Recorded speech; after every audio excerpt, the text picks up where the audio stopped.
Hi guys, this tutorial is showing you how to make this Valentine's Day placemat.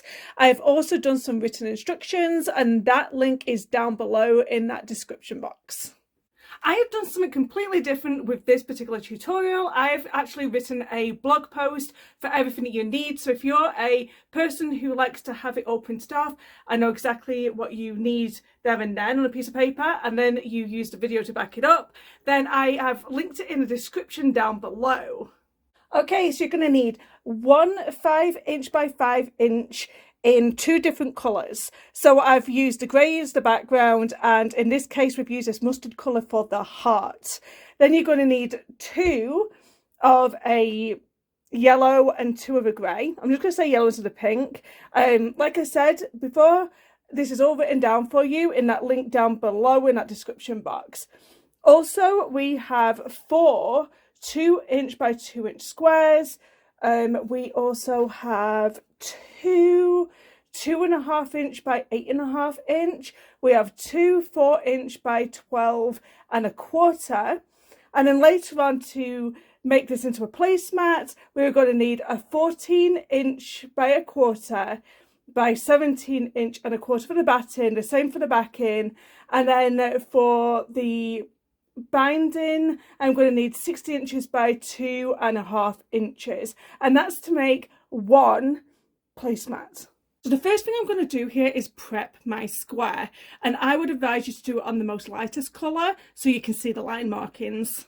So what I'm going to do first is I'm going to go corner to corner on this block, and I'm going to draw a line. And I'll be honest with you, I'm not really bothered what kind of pen that I use. I'm literally using a ballpoint pen here.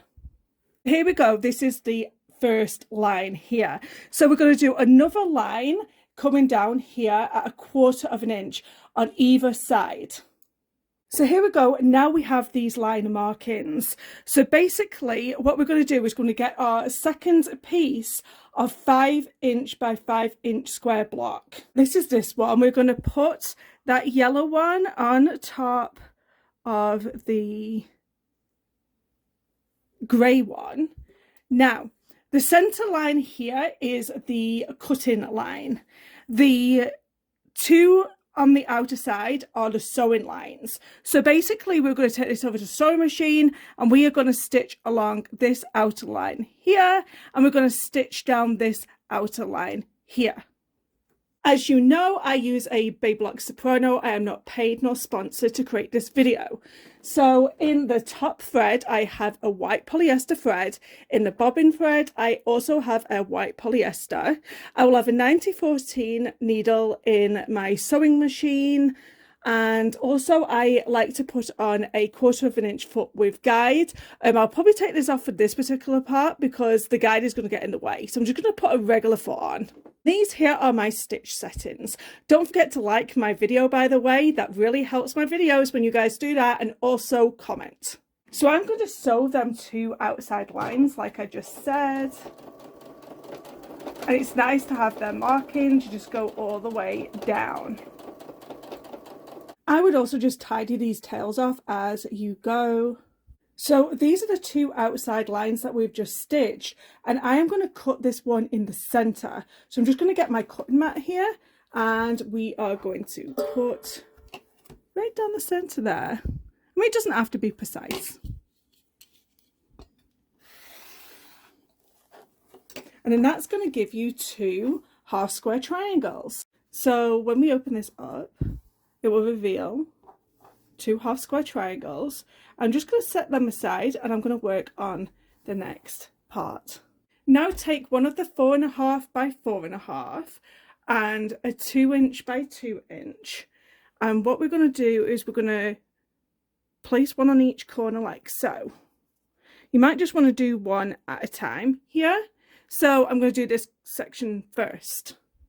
You're going to take your pen again, and then you're going to draw a line from corner to corner of that 2" square.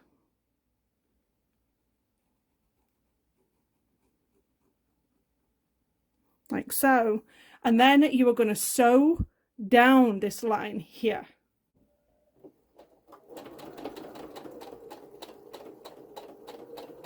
And like I said at the beginning of this video, all this is all written down on that little blog post that I have attached to the bottom of this description of this video so you can see. So what I'm doing here is I'm lining my ruler up on this line here 1/4 inch away, and then I'm going to cut this away. So basically what you're doing here is creating a new corner for this square, like so. I'm going to do it to the other side. I'm just going to finger press this down. I just don't want to get up all the time to be pressing this with the iron.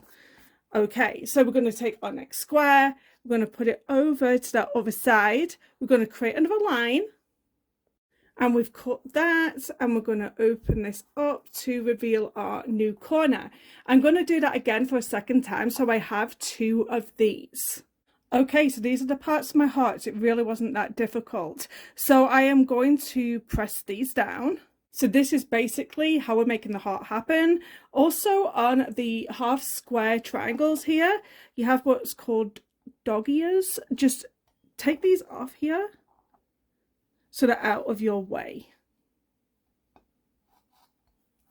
Press that like button if you think this is cute. So let's see how we build this heart. So I like to join these 2 together. So I'm just going to put these right sides together and then just sew all the way down here. This is where I will put that 1/4 inch foot on with guide again, just to help me get that 1/4 inch seam. So now these 2 sections are joined together, I would suggest just pressing them again just so they're nice and flat, and then we are going to sew these together, and just make sure you get these 2 nested here with the seams. If you wanted to, you could turn this into a quilt right now. This is the basic block for the heart.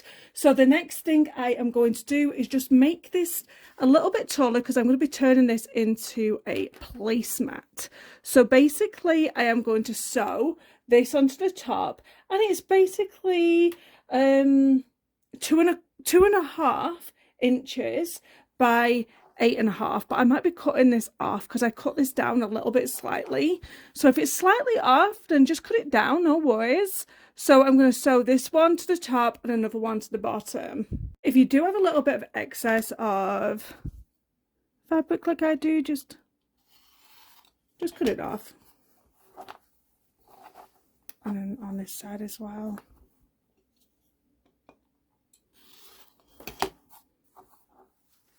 Then all you need to do is just open these out, and then we're just going to press these. Then on either side, I'm going to attach the 4 inch by the 12.25 just to make the placemat just a little bit bigger. If it's slightly off here at the bottom, just get your ruler and just cut it away. Now once again, I'm going to open this up, I'm going to take this to the iron, and I'm going to press. Okay, so now we have the top of our placemat, and I have cut out the backing fabric and the batting a little bit bigger than the actual placemat. So you don't want to cut it the same size because it will spread out a little bit. So just make it just a little bit bigger just to overcompensate that you will have enough fabric. And now what I'm going to do is I'm going to free motion this placemat down so when I wash it, nothing moves on me. Next thing we're going to do is we're going to cut this down now that we've done the free motion quilting. And we are going to cut it to the size of the placemat.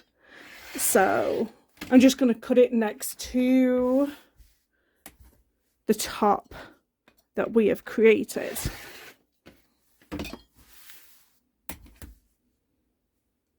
And then we are going to do the binding.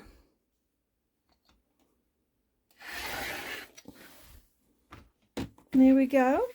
I always like to do my binding at a 2.5 inch width, and I'm going to have to join 2 together because the width of a regular fabric is always a kind of like 40 inches, so I need 60. So I'm going to join these 2 together. I used my pen again and I just did it corner to corner, so one's facing up and one's facing across, and that just gives me the nice bias rather than doing it straight up and down. I always machine sew to the front my bindings, and I will hand stitch on the back. So I have over 500 videos on my channel, and there is videos on how to attach binding to a quilt or a placemat. Once I've attached my binding to the front, I'll flip it over, and I will start to fold over the back. And this is where I like to use some wonder clips, and I just go around and get that into place. And then once I've got that all into place, I'll just sit in front of the TV and hand stitch all of this binding into place.